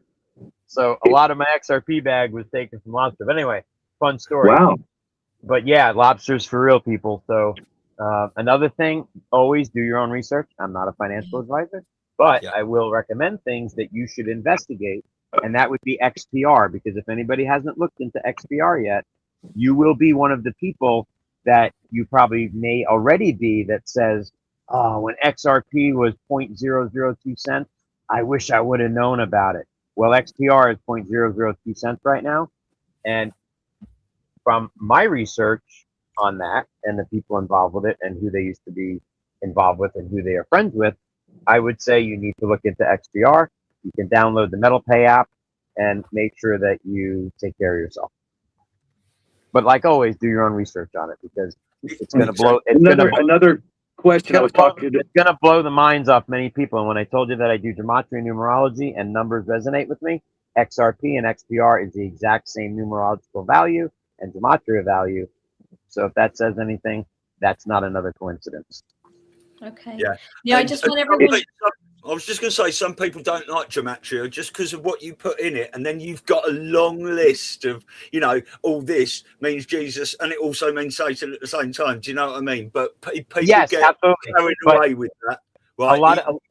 A lot of people, if you go to Gematrinator or Gematrix, but the negative 48 app calculator is the best. The 48 calculator, that's the best one. But here's the deal: some people go to Gematronix and they type it in and they look at what the results are. Yeah, exactly. That's not how you do gematria. You go to gematria and you put in what you want to put in and you see what the number is. And then you think of a solution for that problem or somebody that could be involved in that problem, and you dig deep and ask the Holy Spirit to help you discern, and you put that in, and if those numbers match, then you're really doing gematria. Does that make sense? Yeah, perfect. You don't put gematria in. Although it's used in comms, I believe that some of those things that are in there, you can add anything you want in there and it stays in the library. But I do believe some of those things are very good clues to us. But if you're on the side of light and you put something into gematria, you're not looking at the evil explanations. You're looking for the good ones, right? Yeah. So you got to keep that in mind. Yeah. So anyway, and just to clarify, Brian, you said, I think the comment was, did you say XTR? And you said XPR, correct? XPR, which is Proton. I'll give you a quick history. You got 3 minutes? Yeah. We know it's the credit union money. 2 minutes. Let me give you 2 minutes. XRP. Well, maybe that would be another call. Okay, yeah. I'll save it then. Okay, we got to have you on very soon to go over that. But in the meantime, folks that are watching, you can follow Chuck on Telegram at the XRP Shaman. And if you want to follow Brian's channel, it is Brian. Is it Brian Monkey? It's MONQEY Files. It's MONQEY. Okay. FILEZ, because we're living in two operations: Operation Q and Operation Z. Correct. That's the Z that was tattooed on JFK Jr.'s arm with the sword that goes through it. Okay. And all the military in the Russia. Yes, that's the Z operation. Yeah. So yes, all of MONQEY it Files on Telegram. There's me and 3 other admins, and Karina is one of the main admins that posts. She's been a blessing to me. We hooked up basically back from the Dallas time, and her and I resonated with each other, and she just agreed to join the channel as an admin, and she's a blessing. And so is Brad and Mark ISO. They help out as well. So it's a good little community. Come in. I have a main channel and a chat channel, so join the chat channel and share some things and ask some questions. If we know the answers, we'll help you with it and just have some fun. But yeah, it's MONQEY Files on Telegram. I could probably, I give you the link and you could put it in the video or no? Yeah. We can put it in our description. I've got 2 channels here. MONQEY Files equals 147. Is it at DJTS Digital Army? Yes, it is. And that's then there's a chat channel as well, Stu. Yeah, and that's DJTQ JFK Chat. Yeah. That's so it. if you just type Monkey Files into Telegram search, the first two channels that come up are both Brian's. Yep, those are mine. Perfect. Okay. Perfect. All right, guys, we're going to get you on real soon. I just want to let anyone know as well that in an hour and a half, Elisa and I have got another interview, and we are interviewing G. Edward Griffin. Nice. Yeah, it's awesome. That is going to be amazing. Awesome guy. I got a good story to tell you about that, by the way. You know, J. Edward Griffith, he only invited a certain select few of people into his home office to interview. You know that, right? Very select few. One of those was a really good friend of mine, and just a stand-up, unbelievably awesome, God-loving, Christ-fearing, awesome man. I can't tell you how awesome he is. Rob Cunningham on the cool. Rob, he's amazing. Love Rob. The cool show on X, guys. Yeah, we've had Rob on the show. Brilliant. If anybody's listening to this podcast, personal friend, and you're not following Rob, you need to follow Rob. That's all I'll say. Definitely. By the way, he's in the XRP Shaman. Yeah, and I will say that he does not have a Telegram channel. And he's in my channel, though. On X. Yeah, he's on my channel. He's not on Telegram. Listen, he is in my channel. I'll show you. Okay. Well, he's in there. But to follow him, it's on X. Yes, cool show. And he's not on Telegram because there is a Telegram channel with his name, and it's not him. And I had a conversation with Rob, and I did a video and blasted out into the media space. He's not under that name, by the way. Correct. Okay.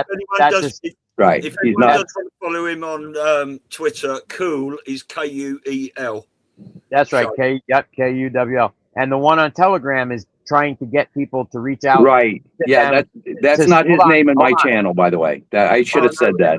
There's so many people doing this now. We've even got people cloning our channels and trying to sell our stuff. But since I just endorsed Rob that much, I want to be clear about that, because the Telegram channel is reaching out to people to send assets to them to set up a QFS account.